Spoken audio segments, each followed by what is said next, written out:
Soyez bénis. Je suis l'évêque Jonas Chantal Yolo-Gaza, votre sentinelle. Et je viens aujourd'hui parler de deux thèmes. Je vais parler de ces thèmes qu'on choisit pour les femmes, des thèmes qui n'ont rien à voir avec la volonté de Dieu, avec la parole de Dieu, avec les écritures de Dieu. Et pourtant, nous savons très bien que nous sommes tous des chrétiens. Nous sommes tous des musulmans. Nous lisons le Coran, nous lisons la Bible. Mais d'où vient-il que les thèmes s'opposent à la volonté de Dieu, aux saintes écritures, qu'elles soient Coran, qu'elles viennent du Coran, qu'elles viennent de la Bible ou que sais-je encore. Alors, je voudrais aussi vous parler de ce qui se passe maintenant sur les réseaux sociaux concernant notre ministre qui a parlé de ce qu'il y avait avant et ce qu'il y a aujourd'hui. J'aimerais aussi me mêler dans la danse et pouvoir vous dire ce qu'il y avait avant. J'ai déjà quand même plus de 50 ans, donc je peux faire l'équilibre. Je peux reconnaître ce qu'il y avait hier et ce qu'il y avait aujourd'hui et vous dire où est le bonheur et où est-ce qu'on a échoué. Alors, soyez bénis une fois de plus et bonne heureuse journée de la femme. J'aimerais que vous vous abonnez à ma page La Santé Spirituelle, que vous la likez et que vous la partagez. Surtout, sachez-le, à chaque fois que vous le faites, vous faites quoi? Vous amenez l'œuvre de Dieu à avancer et Dieu vous en voudra cela. Alors, bonne fête à toutes les merveilleuses femmes. J'aimerais dire ceci. Ceux qui choisissent les thèmes là, pour la journée de la femme, vous lisez quelle Bible? Vous lisez quel Coran? Égalité de genre, ça existe où? Dans quelle Bible? Dans quel Coran? L'homme, la Bible dit, Dieu créa l'homme et Dieu créa l'homme. Et il enleva de l'homme la femme. Homme et femme. L'homme était créé à l'image de Dieu, c'est-à-dire homme et femme. Et Dieu sépare donc la femme et l'homme. Et il veut maintenant les unir. L'un est une divinité céleste, l'homme est la divinité céleste, la femme est l'être terre. Comment voulez-vous que la terre et le ciel, oui, qui s'accordent, mais comment voulez-vous que la terre soit égale au ciel? Comment voulez-vous que la terre et le ciel jouent le même rôle? Le ciel est le ciel et fait pleuvoir, arrose la terre. Et la terre a pour son rôle de faire quoi? De faire pousser la semence. La femme est l'être terre. Et vous avez bousillé les familles parce que l'égalité genre, homme-femme, ça n'existe pas. Et quand nous regardons les directives, quand nous regardons les commandements, quand nous regardons la parole de Dieu, nous voyons que ce que Dieu ordonne à la femme n'est pas ce que Dieu ordonne à l'homme. Dieu dit à l'homme, homme, aime ta femme. Et il dit, tu quitteras ton père et ta mère et tu iras t'attacher à ta femme. Et vous deux, vous deviendrez une même chair. Donc le rôle de l'homme, c'est de quitter, d'abandonner ses yéyés, ses idéologies, sa force et s'attacher à sa femme. Et à la femme, le rôle c'est quoi? Le rôle de la femme, c'est de se soumettre. De bâtir son foyer. On n'a pas dit que l'homme fort ou l'homme sage bâtit sa maison. C'est la femme sage qui bâtit sa maison. La femme insensée renverse. Alors, comment est-ce qu'une femme qui a pour rôle de bâtir, comment est-ce qu'une femme qui a pour rôle de se soumettre va s'égaliser à l'homme qui a pour rôle de quitter et d'aimer? Alors, s'il vous plaît, chers gouvernants, essayez un peu aussi de vous rapprocher des hommes de Dieu. Essayez de demander quelle est la volonté de Dieu. Parce que nous sommes les êtres créés par Dieu. C'est Dieu qui a créé l'homme et la femme avec un objectif, avec un but, avec une mission. On dit, il les unit et il les bénit. Il leur dit, allez. Alors, s'il vous plaît, revenez quand même un peu au niveau de la parole. Parce que sinon, vous avez fait éclater toutes choses. Et voilà, depuis qu'on prend les mêmes thèmes bidons et bizarres, ça ne va pas. Au contraire, il y a une rivalité. Comment je vais me rivaliser avec la toiture?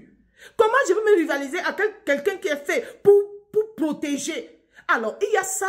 La deuxième chose, c'est l'actualité que nous vivons tous ces jours-ci, qui est basée sur il y avait quoi? Je voudrais vous dire, chers gouvernants, nous sommes les hommes et les femmes de Dieu. Nous avons autorité sur vous. Nous sommes plus au-dessus de vous. Parce que nous, on pense Dieu, on reçoit Dieu et on partage Dieu. Mais depuis que vous ne venez plus vers les gens, vers les hommes et les femmes de Dieu, où vous choisissez à qui Dieu parle ou à qui Dieu ne parle pas. Oh, vous lisez dans la parole de Dieu que Dieu a toujours choisi que des personnes que personne n'imagine. Il y avait quoi avant? Je voudrais vous dire, il y avait le respect de la veuve et on honorait l'orphelin. Je suis veuve depuis 17 ans. À l'âge de 17 ans, j'ai connu mon mariage. Mon mari, mon feu mari, l'apôtre Jonas sur le Gaza, directeur central à la BEAC, centrafricain de son état. Et depuis 17 ans, on n'a payé aucun de mes droits. Nous avons eu 5 enfants mineurs. J'ai marché à la BEAC. J'ai marché dans les ministères. J'ai marché partout pour qu'on me paye mes droits. Marié légitimement, on ne m'a jamais payé mes droits. Au contraire, on veut me sodomiser. Au contraire, on veut me monter encore dessus. Mon frère, j'ai dit que quoi? Je vais travailler l'argent là 2 fois. J'ai été marié. J'ai travaillé l'argent. Donnez-moi d'abord mon argent pour que puisse... Mes frères du pays organisateur me disent que c'est l'argent même des enfants. Mon frère, je vous donne le compte en banque du fils aîné. Vous versez dessus. J'ai primé. J'ai ramé jusqu'à aujourd'hui. Je n'ai pas pu entrer en possession des droits des 5 enfants restés mineurs pour élever les enfants. Je suis obligé de tout vendre. Mais je ne me vendrai pas. Je ne vendrai pas mon âme à Dieu. Jusqu'à ce qu'un jour, et bientôt, je vais me déshabiller et faire une vidéo. Avant, on respectait les veuves. Avant, mon père était régisseur. Mon feu père était régisseur de la prison. Je voyais comment on respectait les prisonniers. Parce qu'être prisonnier n'est pas être un animal. On faisait tuer les bœufs pour nourrir les prisonniers. On les traitait avec l'humanisme, avec l'humanité. On les traitait avec amour. On les traitait aujourd'hui. Qu'est-ce que deviennent des prisonniers? Ma mère était infirmière. Elle était infirmière. Elle était assistante du docteur. Et je voyais comment ceux qui n'avaient pas de possibilité de se soigner étaient soignés gratuitement. Ceux qui n'avaient pas de possibilité de payer des consultations, même quand bien même les consultations étaient moins chères, ceux-là étaient traités, les docteurs avaient le cœur des humains. Aujourd'hui, nos hôpitaux sont des mouroirs. Nos parents n'avaient, mon père, paraît-il à l'époque, avait soit 8 000 francs de salaire. Il avait près de 10 enfants. Je n'ai jamais entendu que ma mère est restée, ou une femme est restée à l'hôpital parce qu'elle n'a pas pu payer l'hôpital. Oui, avant, nos parents n'avaient pas grand-chose. Mais l'État veillait à ce que la dignité de l'homme ne soit pas bafouée. Avant, il y avait quoi? Les collèges, les écoles d'État étaient pour les enfants des pauvres. Aujourd'hui, on vous a laissé l'argent. Aujourd'hui, même les écoles d'État qui sont faites pour les pauvres, ces écoles sont aussi envahies. Avant, on donnait des bourses aux enfants. Aux enfants, on vérifiait très bien qu'ils n'avaient pas de possibilités, ils étaient intelligents. Avant, l'école était gratuite. Avant, nos parents arrivaient à s'en sortir avec peu de moyens et ils gardaient leur dignité. Aujourd'hui, ce n'est plus ça. Alors, je voudrais dire, nous devons prier et revenir à nos bons sentiments dans ce pays. Parce qu'avant, c'était dur, mais nos parents parvenaient. On arrivait à s'en sortir avec des salaires. L'État payait, aidait les enfants scolarisés. Alors, je voudrais vous dire, aujourd'hui là, nous devons faire quelque chose pour notre nation. Nous devons nous tenir. Nous ne devons pas essayer de mettre le feu aux poudres. Madame la ministre, ne mettez pas le feu aux poudres. Vous ne faites pas du bien à notre État. Vous ne faites pas du bien à notre nation. Moi, je viens vous connaître, vous conseiller. Je me souviens, nous étions tous autour de Maman Rosette. Elle priait pour que nous soyons unis. Elle nous parlait toujours de nous soutenir, de ne jamais nous abandonner, de ne jamais nous séparer, nous de dédaigner qui que ce soit.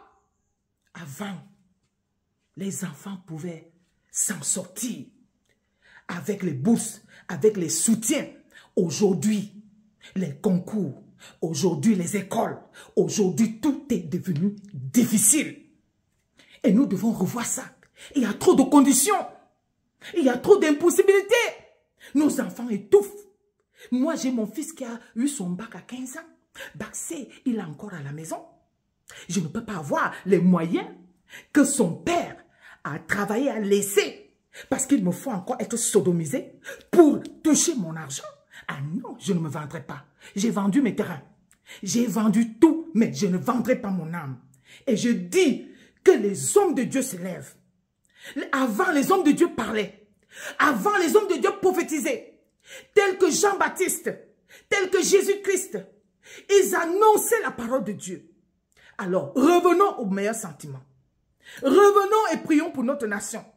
Revenons et laissons nos enfants en exil rentrer au pays.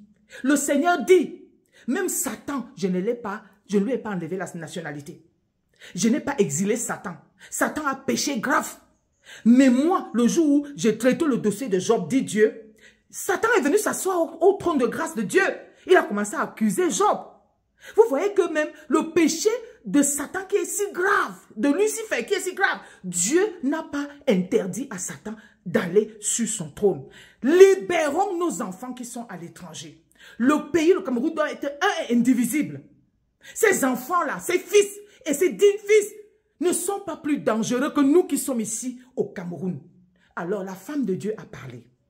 Que ceux-là qui ont les oreilles pour entendre ce que Dieu dit à son peuple, réveillons-nous, prions, gênons